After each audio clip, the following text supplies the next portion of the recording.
What's going on, everybody? This is an episode from the No Gimmicks Needed Wrestling podcast. Do you like podcasts and you want to see the full podcast? Make sure you check out the No Gimmicks Needed Wrestling podcast on all your podcast platforms, such as Apple Podcasts, Google Podcasts, Stitcher, Spotify, iHeartRadio, among many others. But you're listening to the episode right here on YouTube, so make sure you hit that like button and below, and make sure you hit the subscribe button to NC Studios and NC Level Up for all your gaming needs. This is the Nerd Coalition. Enjoy the show. Dark Side of the Ring came back September 16th. So I had to make sure that I was plopped out for this episode. And at first, I ended up being busy because I had to work. And Q-Flow texts us in the group that, yo, they ripping Ric Flair and Tommy Dreamer. I'm like, why? I didn't see the episode. So I'm sitting there thinking to myself, why? What the hell are you talking about? Especially when you mention Tommy Dreamer. Now, come on now. And then you text and said Dark Side of the Ring. I was just like, okay. Like, because it was just like, I was in the same kind of boat that you was like. I thought we kind of knew the episode, knew the kind of outcome, stuff like that we had. Then I went back and watched the episode, and I was like, oh, now I see what y'all talking about. Now, before we get into this episode, there's a couple things we got to clarify. Everybody, because there's been so many opinions and stuff going around on social media, and I had to get, because I even had some of my facts wrong, because I was of the assumption that Vince and Linda was on this plane, because I was telling Paul, I was like, didn't Kurt Angle shoot wrestle Vince and Undertaker choked him out, stuff like that? Well, I had to do my research. The industrious pay-per-view that they was doing was a Raw show. So when they do the draft, that was Kurt Angle said it was a plane ride from hell, but that was a different plane ride, because all this stuff. There have been multiple plane rides from hell, but this is the one that's been mostly documented. The one with Kurt Angle and The Undertaker and Vince McMahon, all stuff like that, was another plane ride. According to sources, Vince McMahon wasn't on this plane ride. And if he was, and was that negligent, because once again, you know, we can say what we want about Vince and certain things like that, but Vince is all about PR. All about PR.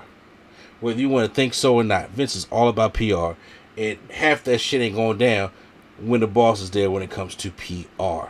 He may not give a shit in real life, but for PR, he does give a shit. So I had to go because Kurt Angle, Undertaker, Jericho, and somebody else were on a house show back in the States when this plane ride from hell happened. So they were not on the plane at the existing time. But we got interviews from Tommy Dreamer, Rob Van Dam, Justin Credible. Talk about, you know, Ric Flair, Kurt Hennig, Brock, Michael. Barely got RVD. I said Rob Van Dam. Barely got RVD. Okay, barely got RVD. I said like that. So talk about this plane ride from hell, and we finally get one of the flight attendants that was actually on there. And getting her side of the story. For the first time, it's been about, this thing is 19 years old. And for the first time. Now, Ric Flair was on a podcast.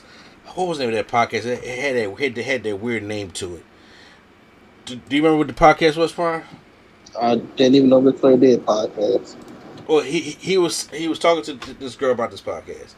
And he says that she asked him about the Dark Side of the Ring episode. He says, yeah, I know about that, but he says, we'll see how, we will see how it goes, because I was there, I know what happened, and if I'll get ready to throw out names if the heat comes down on me. That is me paraphrasing of what, of what he said. And I'm just like, oh boy. So, we go into the story, and there's so much stuff that is going in on the story of what they're talking about. So they were in this induction period. Back in the day, WWE used to do these UK shows. What was it? Rebellion and Industrious, right? Oh, excuse me, damn. What was I saying? Insurrection. My bad. where they would do these UK shows, and then they'll fly over. This is bad. This is bad because I remember we used to get the pay-per-view for Rebellion or something like that, and they had this obscure main event that you'd be like, "This ain't when this happened." Remember they had like The Rock versus Triple H versus Brock Lesnar, a triple threat match. Oh yeah, that's when he first came back. You know, I was just like, "What is this?" So yeah, but those are the UK shows which kept out the limelight. So they were on their way back, and they said that the plane was, because it was bad weather, they were delayed on the tarmac for 7 hours. And within that 7 hours, the wrestlers went through, or the boys, went through 3 carts of liquor. So they are already total. 3 carts of liquor. That's an insane amount of liquor, especially on a pilot cart, to go through all them carts of liquor. That y'all just doing some crazy ass drinking on there. I mean, it's just incredible. Even said that even if they didn't want to give him any more carts, Flair would have tossed him a couple $1,000s. He was going to get that cart of liquor. No matter what happened, he was going to get that cart of liquor. So they talked to Just Incredible, mostly RVD, Tommy Dreamer, Jim Ross, about the things that was going on in there. So there was this one story talking about Bradshaw had got this cut on his forehead. And in that cut, it got stitched up. Michael Hayes, for some reason, decides that he wants to open up Bradshaw's cut and hits him right in the fucking face with it. Of all people. So Bradshaw gets up and knocks Michael Hayes the hell out. So, meanwhile, while Michael Hayes is knocked out, Sean Waltman, a.k.a. X-Pac, comes over and cuts Michael Hayes' ponytail off. And he's out. Like he's laid out. I don't know if they put one of the pills in the drinks, but RVD comes out and says, "Look, they used to put these kind of pills." Do you remember what the name of the drug was? Is it CHP? I think. In the drink, so they'll knock the people out, and they can rib them, and however they want to do it. Even the women, and take off their clothes, do whatever they want to women, which is not good. And Jim Ross was saying you will not dare leave your drink open to anybody back at during that time. And I was just like, oh God, we really about to get in and dirty into this shit. So they talked about Kurt Hennig and how Kurt Hennig was a prankster himself, and especially during all his Mr. Perfect days. So he takes the shaving cream, puts it on Brock Lesnar's head, and slaps him. Brock wouldn't like that. Wouldn't like that now. He damn sure ain't like it then. So Brock goes and starts chasing this guy and beating this guy up on the plane and breaking the chairs on the plane, roughing Kurt Hennig up. And so finally they hit like their back emergency door. Now the flight attendant made clear that at 30,000 feet up in the air, that door was not going to come open. Physically impossible. But they did hit one of the emergency hatch things where if that had gone off, they would have to land the plane. And where you going to land the plane? Over the Atlantic Ocean. So, but that was enough for all the other guys to be like, yo, chill the fuck out. Terry Rollins is on there. I'll get to Terry Rollins in a minute. Dustin Rhodes was on there. It's his ex-wife. He's on there drunk. He grabs the flight attendant's microphone and starts, playing and bullshitting on the microphone until later at night, where he starts singing this song to Terry Rollins and is embarrassing the hell out of her. And so Jim Ross said he can't carry a tune to the bucket. And he came to the back and told him he needed to sit his ass down.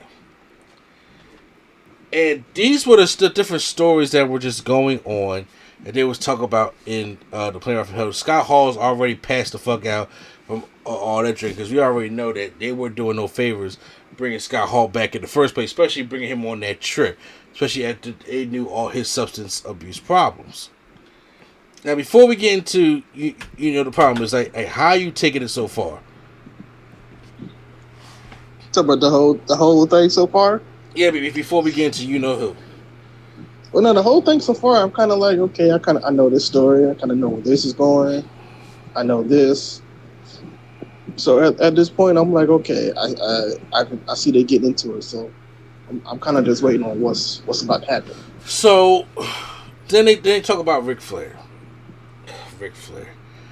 and he comes and he has just his robe on, and by this time, Ric Flair's in his 50s. Okay, so y'all know that. And he's wearing no clothes under his robe. And he's working his hips to the point where he's spinning around his dick like a helicopter. And this is where Tommy Dreamer comes in and is interviewed and talking about Ric Flair and how he would do it. Even Mike Chioda was on here. And I was just like, he didn't come off in a good light neither. Nobody kind of really did in this episode in the first place. So then we talk to the flight attendant. And she talks about in the back where the bathroom and the food area, some of his ass is kind of narrow. Ric Flair counters her back there as he's just swinging his jump. And is asking her to touch it. And of course she don't want to touch it. But then he takes her hand and makes her touch it. And this happens for several minutes until Dustin Rhodes, a.k.a. Goldust, told Ric Flair that you need to stop. Out of all the people on that plane, that's the one who told Ric Flair he needs to stop. And then, later on, she went to go ask Scott Hall if he needed it because he would be passed out. That he woke up and just said, I'm going to lick you. And I was like, that's gross. Well, he said the whole thing, but I guess for Darkseid, she didn't want to say that. But what was it that he said? Because I didn't get that. He said the cat. That's what he said. Oh, so he okay. Well, he looked the face, and then she said, "You know what? I'm done." She goes to the back and she stays back there in the kitchen area until that plane lands. She's done with this shit.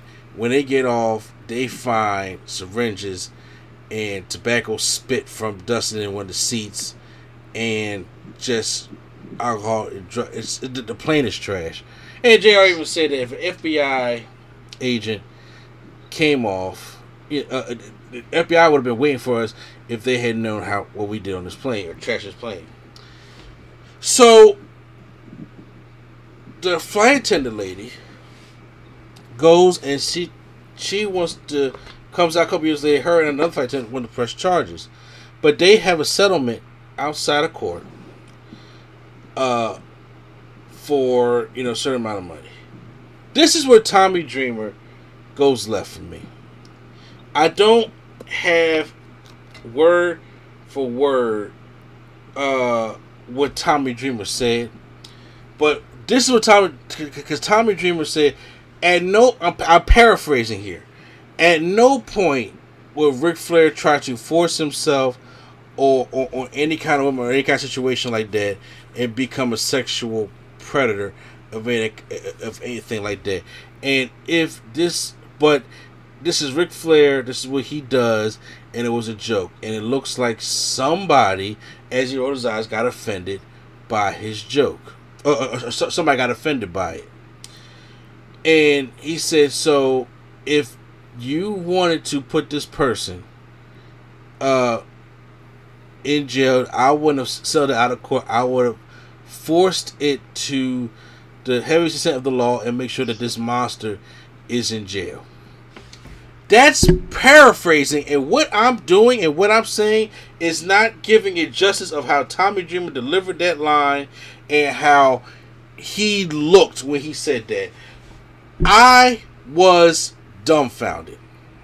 Because you gotta understand something. I've met Tommy Dreamer personally. I'm not talking about, hey, let me meet Tommy Dreamer and let's take a picture and move on. No, I have sat down and have talked to Tommy Dreamer on multiple occasions, and everybody in the wrestling business before this episode has respect for Tommy Dreamer. Can we agree on that, Prime? Yeah, we can agree. Like, have you ever met Tommy Dreamer? You've been around a lot of wrestlers also. Have you met Tommy Dreamer? No. Tommy is more in the Philly area. I've not. Well, okay. Obviously, for those who don't know, I'm in the Philly area. He's in the Florida area. But Tommy Dreamer stays at that 2300 arena. He damn sure do. I ain't gonna lie to you on that one. He damn sure do. I have talked to him when he has come to Keystone Comic Con. He brought his rings there. I have talked to him when he was in the 2300 arena. Just casual conversation. The guy he's a nice guy, and he's very respected. That does not give him any pass or an excuse for what the fuck he said.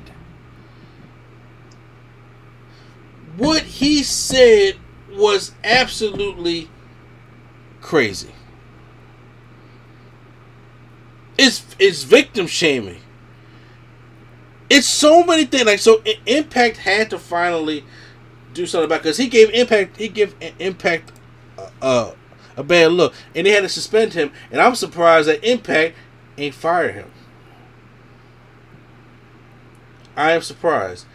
And I don't know what Tommy Dreamer was thinking, because he had nothing to really do with this plane ride from hell bullshit. I mean, he did shit, but but there's no big stories I know about Tommy Dreamer on this plane ride from hell. And I was like, he probably just volunteered just to do it. But I was just like, but dude, this is. I don't see. The way that he said it and the way that he meant it is two different things, which is what you shouldn't do. Because, everyone knows the stories of Ric Flair. It's always that he's always wearing a robe with nothing of it. Like Sting has said this multiple times. Sting said he's like the most naked person that's ever lived because of how he does that. But I think Tommy seen it as one of the boys joking rather than a female involved in what he did. But if it's just the boys joking, they're gonna have a good time. But then when you add what he did, then that's when it's probably different. And right. Tommy just I don't know. But here's the thing: that's the problem we're going through now. That's the problem we're going through in this world right now. And look, you gotta look at it this way. Tommy Dreamer got 2 daughters, right? If Tommy, I'm talking about. I think he. Well, I'm not trying to say how he meant it, whatever. I'm trying to say aside from the flight attendant. And aside from that, I'm assuming he says this is what he does all the time. But here's the thing: he brought her into it. Brought her into it. Yes. That's that automatically changes it. Because first of all, it's like this: he got 2 daughters. I have a daughter. See, people can't talk this shit if you not the person. That's how this. I'm not going to say what I really want to say, but what I'm saying, but that is the problem. What's going on in this world today? You got these people out here talking like, are you a woman? You just because you don't get offended by it does not mean somebody else will get offended by it. I'm not. What'd you say? No, I was saying. No, I'm talking about Tommy Dreamer. I'm talking about Tommy Dreamer, not you. I know what I'm saying. Tommy. Because I read his little statement. I said I would assume that he sees it as they're all playing because Flair does that all the time, not with the flight attendant involved. But then when she was involved, I guess he still could not separate the two. That's what I'm saying. But even still, if Flair does it all the time, like RVD said, this shit's still wrong. I'm not talking about to anybody. I'm talking about just to himself. I'm just saying, but just to say, but that's fine. If Ric Flair, if Tommy Dreamer came on there and just said, "Man, that's Ric Flair being Ric Flair," I'm like, okay, but Ric Flair being Ric Flair is just not okay. you know, whether how he's talking about it or whether he just feels like this is him doing that shit with the boys. Because first of all, I'm not having no 50-some-year-old man swing his dick around in my face as a man. Me neither, but no, I guess they thought it was funny. I don't know why they would think that's funny. He thought that shit was funny. I don't know why they would think that's funny, but Tommy Dreamer is a gross dude, but I'm just saying, but he thought that shit was funny, and after a while, Flair ain't, because even on the story time episode when they talked about that, it wasn't a plane right from hell, it was another incident, because Flair does this all the time. Yes. But is a woman involved somewhere? Yes. That's now it's a different story. But what I'm saying is, probably 90 to 99% of the time that Flair's doing, I will even put a risk on it and say 100% of the time Flair is doing that bullshit, there are women around. Could be. I don't know. Could be that. That seems like over there. Because if there's, it's different when you're in the men's locker room, right? Okay, if you play sports and you all got to take a shower, bow, you handle your business, keep it moving. But you ain't gonna be in your robe swinging that shit in my face. It's not a homophobic thing or not. I'm just saying you're not gonna be swinging that your old ass dick in my face. And again, I don't know why the boys would think this is funny. Like, this is the part I'm on. I don't understand why that's funny. Like, I still don't know. But but the only person that think it's funny is Tommy Dreamer. And the way he's making it seem like, well, somebody got offended. You're damn right somebody got offended. That's tone deaf. That whole speech was weird. Like, my hair's fizzing. I got a ponytail on the ponytail. Tommy Dreamer is talking like one of those. Look, I'm gonna be honest. Look, I have no problem. This is not to be racial. Tommy Dreamer talking like one of them entitled white guys. That's exactly what it is. They get to do whatever the fuck they want and don't pay no repercussions for that shit. No, that's not what it is. Because you know what? He said something like this back when. Remember when the whole Tessa Blanchard thing happened when the whole racist thing came out? Mm-hmm. And he said the same thing. Tessa was with a black guy. So she can't be racist. Why can't she be? Are we sure with the shit? What would you say? I was gonna say, are we sure with the shit? But I'm kidding. That don't mean nothing. He said, well, she never did any race stuff around me. You not black. How you going to... Wait a minute. Well, that's supposed to be his signal of she don't say nothing around me and I'm white. So, you know, we can't say nothing around each other. Then, you know, she knows. Is that what he was trying to say? That's what it makes sense. So it's like, so how the hell you going to tell somebody that somebody's not being racist if you're not the black person? You're not the Spanish person. You're not that person. So how you gonna know that? So is Tommy Dreamer the woman? No, he's not the woman in this part. So it's like, so how does he know what Ric Flair? If it's a fella, Ric Flair ain't swinging his dick around. He's not swinging Space Mountain around for a joke. If Nature's styling and profiling, Nature's not spinning that thing around for no joke. And he talk about, and everybody talk about some people get offended about everything. I'm like, bruh, you gotta understand something. This, I would say, everything is being heightened in this era, especially in 2021. Everything is being heightened in this era. But you gotta understand something. It's just now people are understanding that what was wrong, what is wrong, what the problems are. They're bringing it to light and saying you can't do that no more. And when like Undertaker did that interview, talk about something, it was different back in the day because it was wrong then, it's wrong now. It's just that the difference is somebody saying something and people giving. We're gonna be talking about Undertaker next week. Say what? We're gonna be talking about Undertaker next week. Oh God, he got that Canyon show, right? Yep. Did he say something to Canyon? He said a lot. Because I know the story of Canyon, but I don't know the story of Canyon. You know what I'm saying? Yeah, just know Undertaker probably gonna be in the same spot next week. God. So Tommy Dreamer's comments came off as asinine, tone deaf, and all that stuff. And the flight attendant, And first of all, I hate people talking about stuff. Well, if that's the case, why didn't you use the full sense of the law, bruh? She wanted to. Her husband said don't do it because the embarrassment that will come down on her, and he didn't want that on his kids. Then the plane that she was working on that goes and travels professional sports teams throughout this thing is a bad look on them if this had happened. So they want to say that they want to keep the settlement. How can you tell people to go do the fullest extent of the law and put these people in there when the law ain't on their side? That's a privileged asshole right there who do not get it. And it pissed me off because I know Tommy Dreamer. I don't know him personally, but from the times I met and talked to him, this guy seems like a nice guy, an understanding guy. He did everything for everybody, and bruh, he damn near didn't. I had to force myself to pay him to take a picture with him.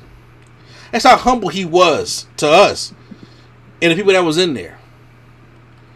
Shit, I know people that will up the prices to get money, Leo Rush, but I ain't gonna say nothing else. I'm just saying. I don't think we care about right now. Let me stop. Say what? It was that one time. It was that one point. What? It was that one point when people cared about that guy. Oh yeah. So, I was a little dumbfounded by it, and even when my wife was watching, she was like, "What the fuck is wrong with him?" And I was just like, "I don't get it either." Now, and she never came on there bashing Ric Flair, not one bit.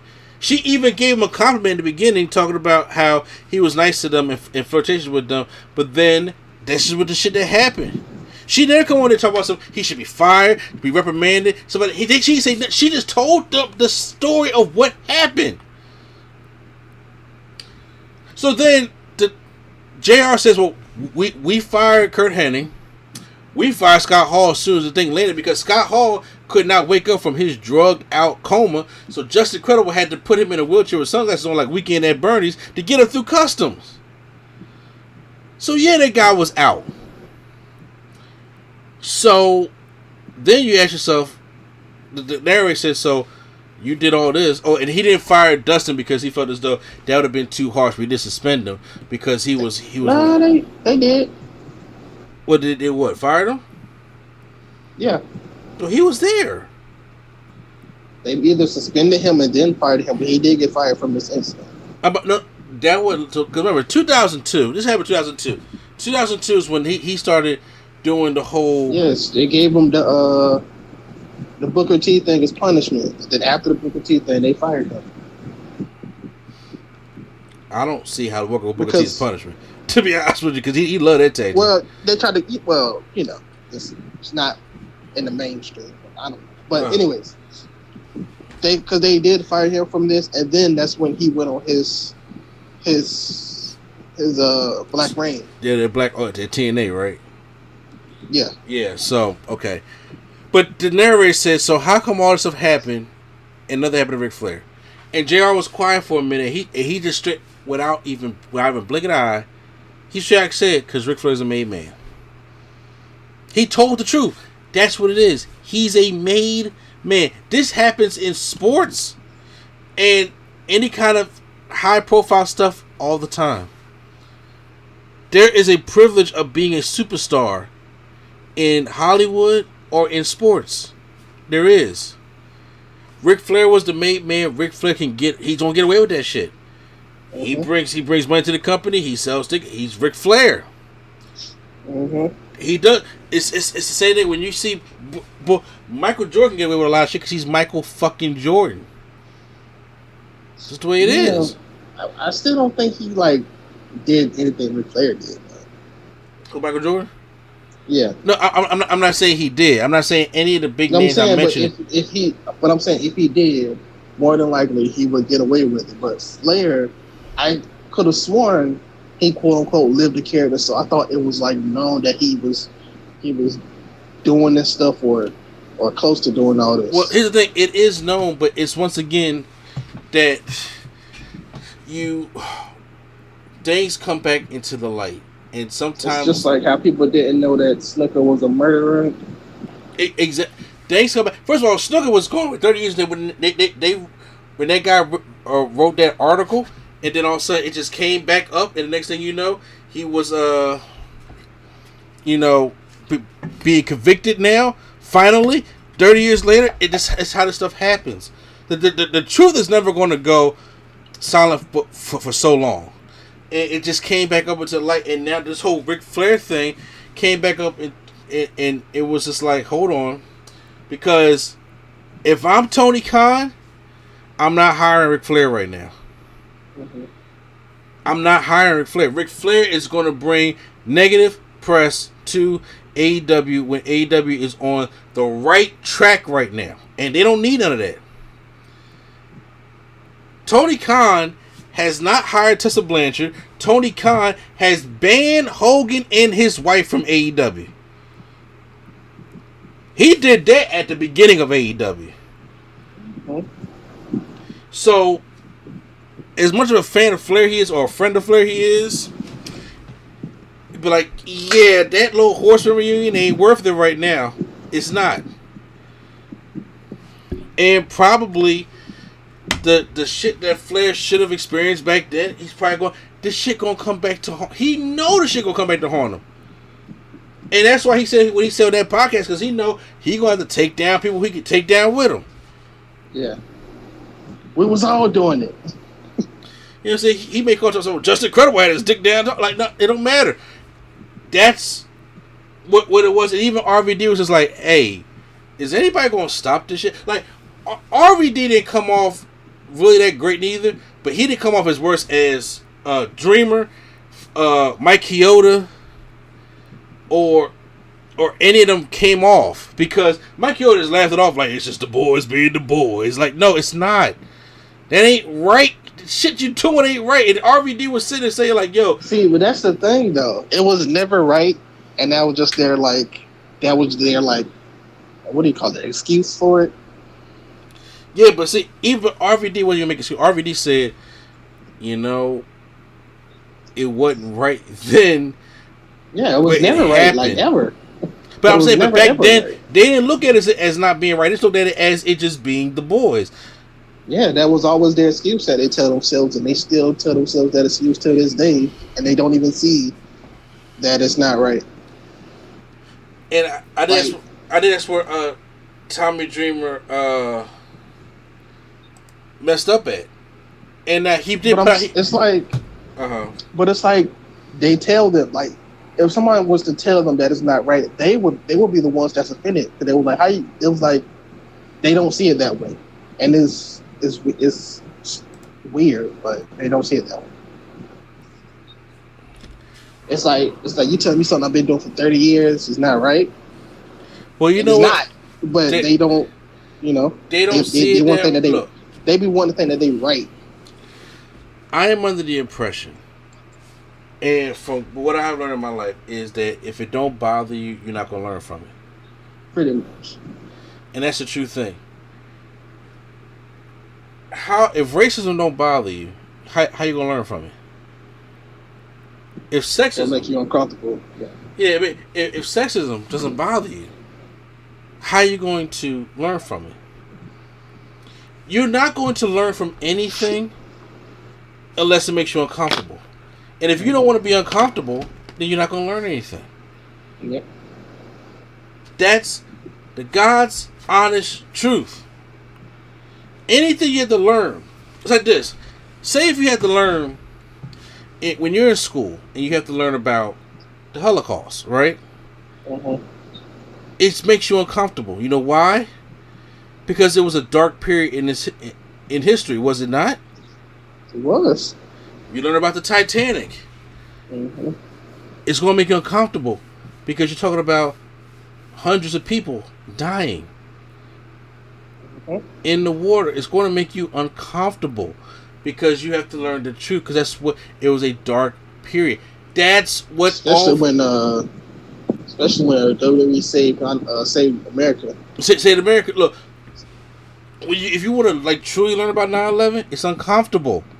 That's what it is. To learn something, you're going to have to go through a level of uncomfort, or discomfort, and that's just the truth. And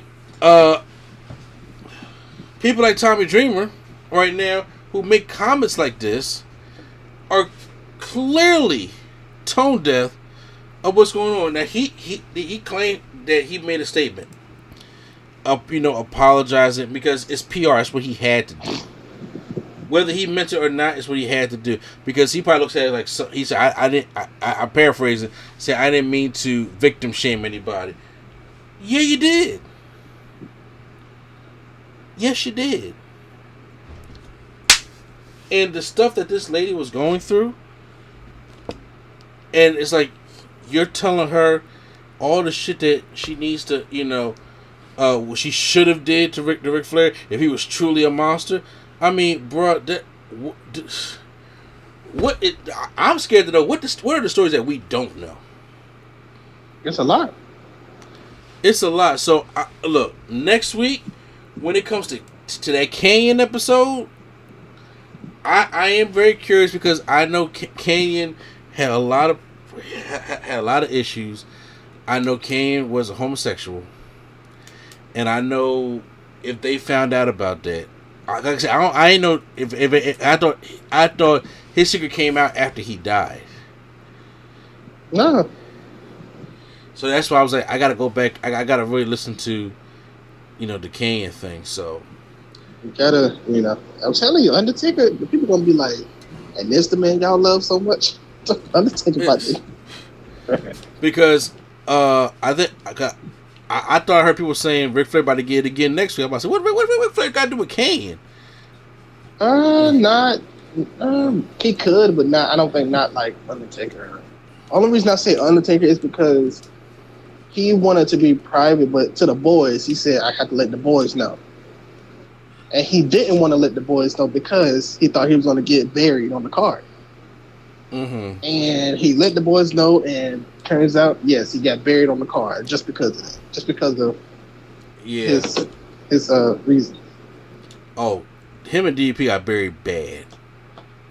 They got buried really bad. But Kane didn't get buried because of he was a WCW wrestler. He got buried because of obviously the obvious. Yeah. And he got buried so bad to where he was on shows wrestling. He was the only wrestler wrestling jobbers with Velocity. He was wrestling dark matches on Velocity. The only main roster person to do that. Mm. And it's bad when you wrestle dark matches on Velocity. That's like with 6 people in the crowd.